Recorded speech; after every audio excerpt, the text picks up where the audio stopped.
자, 국민의힘은 대선에 패배하면서 3년 만에 정권을 내줬습니다. 김문수 후보가 얻은 최종 득표율 41.15%를 두고서 평가가 엇갈리고 있는데요. 자, 41.15 득표율, 이 숫자가 갖는 함의 어떻게 보십니까? 저는 이게 국민의힘의 현재 스탠스로 얻어낼 수 있는 최고치라고 보거든요. 그리고 이것은 아마 국민의힘이 스스로 바뀌지 않으면 영원히 이걸로 굳어질 거라고 봐요. 이 구도 그 자체로. 그래서 참패를 했는데 문제는 뭐냐면 이게 40% 아래로 내려갔다라고 한다면 차라리 낫을 것 같다는 느낌이 좀 드는 게 이분들은 벌써 뭐 젖살싸 뭐 이런 얘기를 하거든요. 라고 하면서 거부권을 행사하고 그러니까 사실은 안 바뀌었거든요. 계속 그 모든 변화 속에서도 그분들은 계속 그 자리에 있는 그분들이 이번에도 또 40% 넘기지 않았느냐. 그다음에 이거는 후보의 힘이었고 뭐의 힘이었고 우리의 힘이고 이러면서 사실 끝까지 그 개혁을 갖다 거부하는 그래서 자기 기득권을 지키는 데 사용될 수도 있는 그런 지지율이 좀 나와버린 거죠. 그렇습니다. 그 김문수 후보의 41%는 국민의힘의 환각제가 될 수가 있어요. 그러니까 대선, 총선, 지방선거 이런 전국 단위 선거를 지면 의뢰 나오는 게 당쇄신이잖아요. 그게 정치 문법인데 아무도 책임지는 사람이 없어요. 권성동 대표 물러났지만 사실 압박에 의해서 물러난 거고 모두의 책임이다. 뭐 이런 식으로 얘기를 하고 있거든요. 근데 출구조사 때 막 12% 정도 차이가 났었는데 결국 8%로 4% 줄어드니까 심리적으로 착시 현상을 일으키는 거예요. 우리가 반등했네? 40%나 넘었네? 41%면 충분히 정부 여당 견제할 수 있겠네 이런 생각을 좀 드는 거죠. 거기다가 PK에서 67%, PK에서 한 51% 정도 얻으면서 텃밭을 사수하고 나니까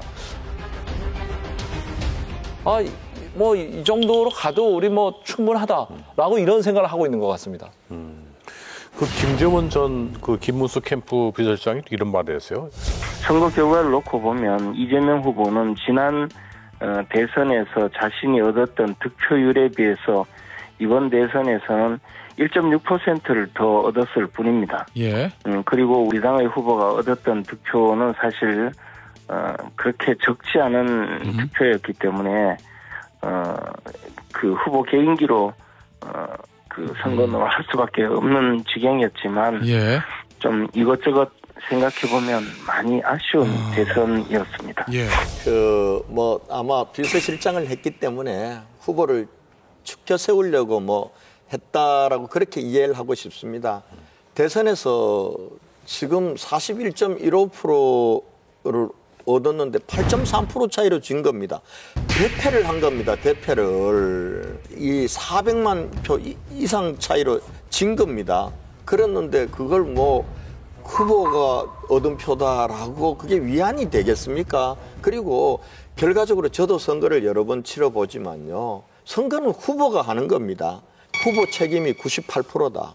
나머지 2%가 다른 사람들이 보태주는 거고 다만 이번 같은 경우는 인물을 비교했을 때 이재명 후보보다는 훨씬 더 이 김문수 후보가 도덕적으로나 또 능력의 면에서나 이런 면에서 좋다. 이런 후보 만들어지지 않겠냐. 이렇게 얘기한 건 사실이지만은 그거는 사실은 패배했으면 가장 큰 책임이 후보에게 있는 거죠. 그 후보 개인기 얘기는 그 이면을 뒤집으면 무슨 얘기냐면 이거 우리 혼자 싸운 거다라는 거예요. 너희들 안 도와줬지 않느냐. 그러니까 너희들이 화끈하게 안 도와줘가지고 진 거고 그렇게 사실 당이 분열되어 있었기 때문에 진 거라는 거죠. 그 얘기를 하는 거예요. 그래서 그런데 말씀 나온 김에 이 강적들이잖아요. 불편한 진실을 하나 얘기해야 될 것 같습니다.